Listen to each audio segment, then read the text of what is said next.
Kitab 2 Samuel. Setelah Saul mati, dan ketika Daud kembali sesudah memukul kalah orang Amalek dan tinggal 2 hari di Siklag, maka datanglah pada hari ketiga seorang dari tentara dari pihak Saul dengan pakaian terkoyak-koyak dan tanah di atas kepala.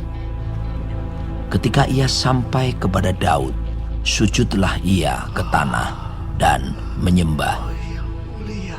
Bertanyalah Daud kepadanya, "Dari manakah engkau?" Jawabnya kepadanya, "Aku lolos dari tentara Israel." Bertanyalah pula Daud kepadanya, "Apakah yang terjadi? Coba ceritakan kepadaku." Jawabnya, "Rakyat telah melarikan diri dari pertempuran. Bukan saja banyak dari rakyat yang gugur dan mati, tetapi Saul dan Yonatan anaknya juga sudah mati." Lalu Daud berkata kepada orang muda yang membawa kabar kepadanya itu, "Bagaimana kau ketahui bahwa Saul dan Yonatan anaknya sudah mati?" Orang muda yang membawa kabar kepadanya itu berkata, "Kebetulan aku ada di pegunungan Gilboa.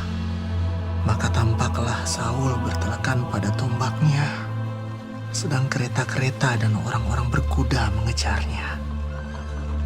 Ketika menoleh ke belakang, ia melihat aku, lalu memanggil aku, dan aku berkata, 'Ya Tuanku.' Ia bertanya kepadaku, 'Siapakah engkau?' Jawabku kepadanya, 'Aku seorang Amalek.'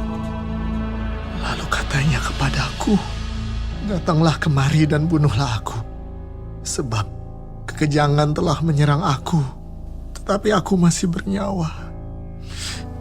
Aku datang ke dekatnya dan membunuh dia, sebab aku tahu ia tidak dapat hidup terus setelah jatuh. Aku mengambil jejamang yang ada di kepalanya dan gelang yang ada pada lengannya. Dan inilah dia. Aku bawa kepada Tuanku." Lalu Daud memegang pakaiannya dan mengoyakkannya. Dan semua orang yang bersama-sama dengan dia berbuat demikian juga. Dan mereka meratap, menangis, dan berpuasa sampai matahari terbenam karena Saul, karena Yonatan anaknya, karena umat Tuhan, dan karena kaum Israel, sebab mereka telah gugur oleh pedang. Kemudian bertanyalah Daud kepada orang muda yang membawa kabar itu kepadanya. "Asalmu dari mana?" Jawabnya, "Aku ini anak perantau, orang Amalek." Kemudian berkatalah Daud kepadanya, "Bagaimana? Tidakkah engkau segan mengangkat tanganmu, memusnahkan orang yang diurapi Tuhan?" Lalu Daud memanggil salah seorang dari anak buahnya dan berkata, "Kemari, paranglah dia." Orang itu memarangnya sehingga mati. Dan Daud berkata kepadanya, "Kau tanggung sendiri darahmu, sebab mulutmu lah yang menjadi saksi menentang engkau, karena berkata, 'Aku telah membunuh orang yang diurapi Tuhan.'" Daud menyanyikan nyanyian ratapan ini karena Saul dan Yonatan anaknya. Dan ia memberi perintah untuk mengajarkan nyanyian ini kepada Bani Yehuda. Itu ada tertulis dalam kitab orang jujur. "Kepermayanmu, hai Israel, mati terbunuh di bukit-bukitmu. Betapa gugur para pahlawan."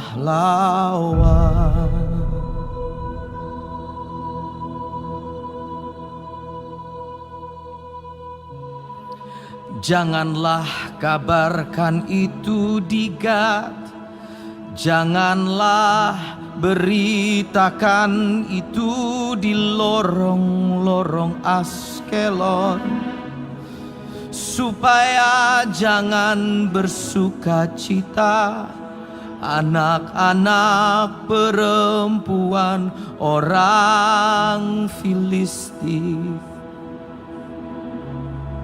supaya jangan beria-ria anak-anak perempuan orang-orang yang tidak bersunat.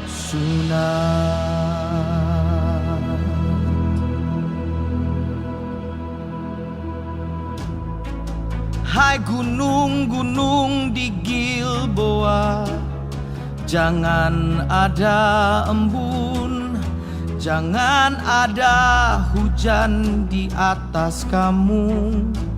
Hai padang-padang pembawa kematian,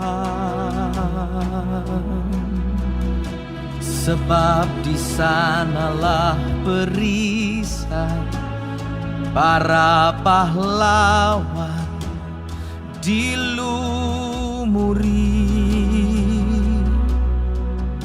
Perisai Saul yang tidak diurapi dengan minyak.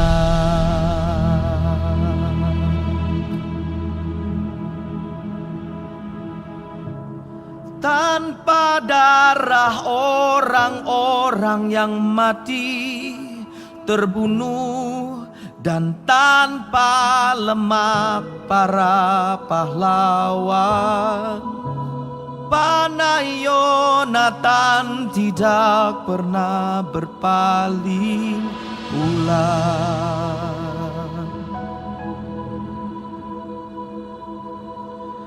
Dan pedang Saul tidak kembali dengan hampa.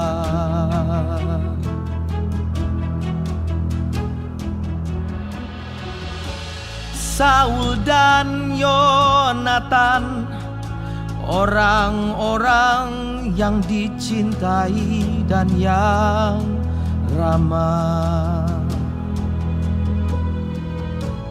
dalam hidup dan matinya, tidak terpisah.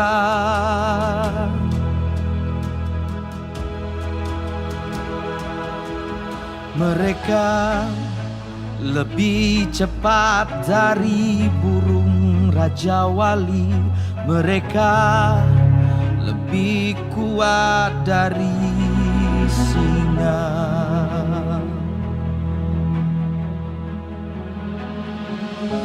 Hai anak-anak perempuan Israel, menangislah karena Saul yang mendandani kamu dengan pakaian mewah dari kain kirmisi, yang menyematkan perhiasan emas pada pakaianmu.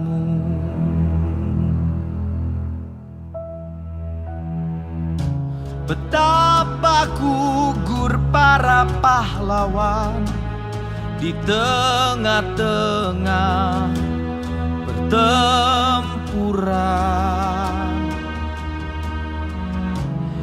Yonatan mati terbunuh di bukit-bukitmu.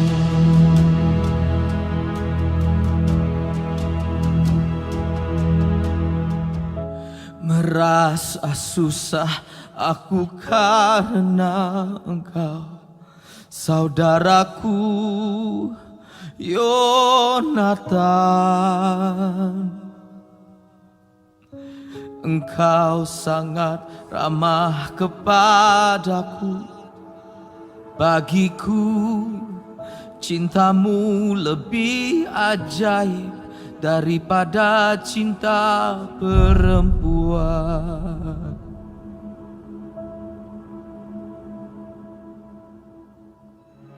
betapa gugur para pahlawan dan musnah senjata-senjata perang.